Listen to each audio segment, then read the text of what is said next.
انا لما نقلت هنا في حدائق الاهرام كان في كلب قدام العماره. كان لونه ابيض وكان كبير في السن.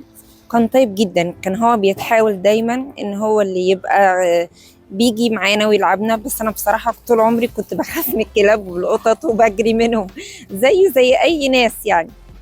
وبعدين هو بصراحه حببنا فيه قوي، وكان بيتضرب من كل الكلاب اللي في الشارع ومن الناس، لحد ما يعني حد الله لا يسامحه يعني سم كل كلاب الشارع. الكلاب كلها اختفت والقطط، ويا دوبك ابتدت تظهر من حوالي سنة ونص بالظبط. أنا اسمي هبة، أنا مهندسة معمارية. أنا من محبي الكلاب والقطط، والحمد لله رب العالمين، يعني كلها ابتغاء لوجه الله مش لأي حد تاني. أول مجموعة ابتديت أكلها بانتظام. المجموعة دي حد كان رماهم من عربيته، هجرهم من الهضبة، أب وأم واتنين جاروين. المجموعة دي كانت البداية، وكان معاهم كلب كمان جولدن، بس اتوفى طبعا. هناك ولا في مية ولا في أكل خالص، ولا مكان بصراحة يعني نعيش فيه أي حاجة في الدنيا يعني. ودي كانت البداية من 3 سنين، الحمد لله رب العالمين. وبعدين مجموعة جابت مجموعة جابت مجموعة، الحمد لله رب العالمين. مجموعات بتكتر وبتقل وكل حاجة. المجموعة دهيا وصلنا دلوقتي بقينا أب وأم، وكمان 3 ولاد وبنتين، كلهم متعقمين ومطعمين ما عدا الأم. أنا الأم مسميها القادرة، لأنها بصراحة بتدخل في عمق الصحراء في عمق الصحراء وبتمشيني كيلومترات. هي بتروح تتجوز، ما طب ما عقمتيهاش معاهم ليه؟ عشان هي كانت ضعيفة جدا وكانت عندها طفيلات دم، فكنا بنعالجها الأول قبل ما أعقمها. بس دلوقتي خلاص ما بقتش عارفه اخدها ولا اعقمها للاسف. تمشي جوه كتير قوي عشان تتجوز وتخلف جوه وتمشيني وتشيلني اكل وتشيلني ميه وتعمل فيها بهدله، وبتاخد جوزها معاها وهي رايحه تتجوز. بصوا مبهدليني على الاخر يعني، بس انا بموت فيهم عشان هم وش الخير بصراحه وبدايه كل دول. المجموعه الثانيه في شارع الضغط العالي عندنا في حدائق الاهرام. المجموعه دهيا كانت كلبه بني مسالمه ومخلفه وزي الفل، وبعدين شالوا جراويها الحلوين القلابيز رموهم. وابتديت ادخل ان لازم اعقمها. وجات لها كمان كلبه تانية كانت ما بترضعش جراويها من كتر ما هي كانت جلد على العظم. وناس كتير قالوا لي وديها شيلتر، بس انا رفضت بصراحه وقلت ههتم بيها في الشارع. هي بعين واحده والعين التانية راحت منها. الحمد لله رب العالمين، اتعقموا وقاعدين في المكان، وبقوا 5 بنات متعقمين ومعاهم ولد كمان متعقم، ولسه في 3 ذكورة وعندهم ميتهم واكلهم. ودينا يعني بنحاول نزق في التعقيم. انا من رايي ان تبع كل الاماكن السكنيه ان التعقيم ده افضل شيء، علشان خاطر لا ضرر ولا ضرار، لا نأذي الناس باعداد كتير ويبقوا مستائين. كمان السلوك بتاع الكلب بيهدى جدا، والكلبه بتهدى. والكلبه لما بتبقى حامل او بتبقى بترضع بتبقى خايفه على اولادها وبتجري، وده بيضايق الناس جدا. فاحنا عايزين نعود الناس ان هم يبقوا حابين الكلاب ويبقوا حابين ده.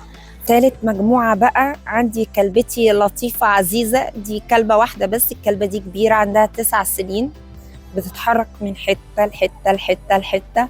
وأنا الحمد لله رب العالمين ربنا يقدرني وأفضل دايما متابعاها. هي لازم تحب تقعد لوحدها خالص خالص خالص وما تبقاش متواجدة مع حد. هي متعقمة برضو ومتطعمة الحمد لله، وربنا يقدرني يعني وأفضل دايما أروح لها. وهي عزيزة جدا جدا على قلبي وبتتحرك كتير قوي، بس أنا بروح لها في كل حتة بتروحها. رابع مجموعة بقى ده مشروع. كان في كلاب كتير جدا وكلبات كتير جدا، وانا شفتهم طبعا كانت حالتهم مزريه قوي. الحمد لله رب العالمين انا عالجتهم كتير لانهم بصراحه الموقع فظيع، فكل شويه يحاولوا يعدوا الشارع فيتخبطوا. هم دلوقتي خلاص بقوا 6 بنات. اللي توفى توفى، والجراوي كلهم طبعا اتوفوا، وهم متعقمين ومتطعمين وعايشين مع بعضهم الحمد لله. ربنا يبعد عنهم اذى الناس. المجموعه اللي بعدهم على طول ال5 هي ولد وبنت. هم كانوا بنتين وولد اترموا لي في اخر شهر 2.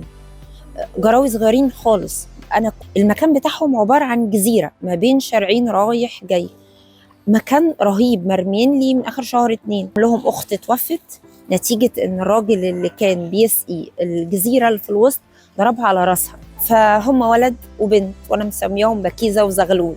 والاول كنت مسمياهم الكلبين الرقاصين عشان هم سكر قوي بيرقصوا وعسل، وانا بحبهم قوي. المجموعه اللي بعدهم عنده اتوبيس ترددي، هم قاعدين هناك برضو كانوا عددهم كبير، مات اللي مات وعاش اللي عاش، نتيجة المعدات التقيلة اللي في المشروع. المشروع ده هو متحرك فيه عربيات لوري جامدة، وعربيات كمان بتاعة أسمنت وبتاعة رملة، وهم بيروحوا حبايبي ده المكان الوحيد الظل، فبيروحوا يقعدوا تحت العربيات دي. طبعا العربيات دي حرام تيجي تتحرك تدوس عليهم من غير قصد. والله العمال هناك محترمين جدا وكل حاجه، بس يعني انا بحاول على قد ما اقدر. في ناس كتير بتقول طب انتوا بتطلعوا تعملوا برنامج زي ده ليه، او بتطلعوا تحطوا على صفحاتكم صور كلاب وقطط وانتوا بتهزروا معاهم او انتوا بتاكلوهم، ليه بتعملوا ده؟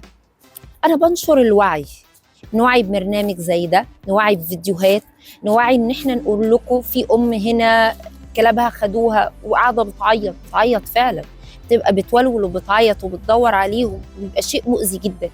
نوريكوا قد ايه كلب عربيه دست على ايده ومتوجع متألم. احنا بنحاول. الاستاذ اللي بيصورني دلوقتي اكيد شايف اللي حواليه كلهم الحمد لله الاولاد ولاد حارس العقار، وحارس العقار اللي جنبنا يمين وشمال الحمد لله رب العالمين. الاول كانوا بيخافوا من الكلاب وبيزعلوا منهم وزعلانين من هوهوتهم وبيرموا عليهم حجار، دلوقتي ابتدوا يحطوا لهم ميه، دلوقتي ابتدوا يلعبوا معاهم. شويه شويه الرحمه لا تجزأ، واكيد اهاليهم بعد شويه هيشكرونا لان هيكتشفوا ان احنا زرعنا جواهم الرحمه. اي حد بيقول الانسان اولى، انا بخاف منك قوي على فكره لما تقول كده، اصلك لما قلت كده يبقى انت ما عندكش حتى الانسان اولى. ما هو اللي عنده مبدأ مش هيتجزأ.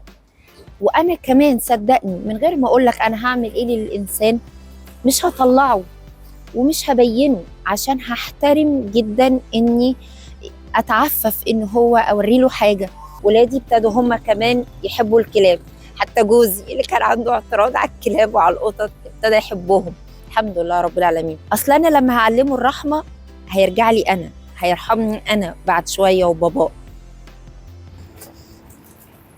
احنا دلوقتي بقى رايحين للجراوي اللي مامتهم اتوفت، عربيه دهستها، هم كانوا 12 جرو ودول المتبقين.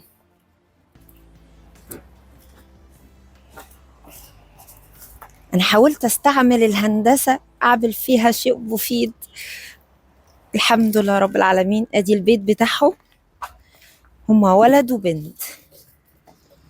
أستأذنكوا أنزل. أوبا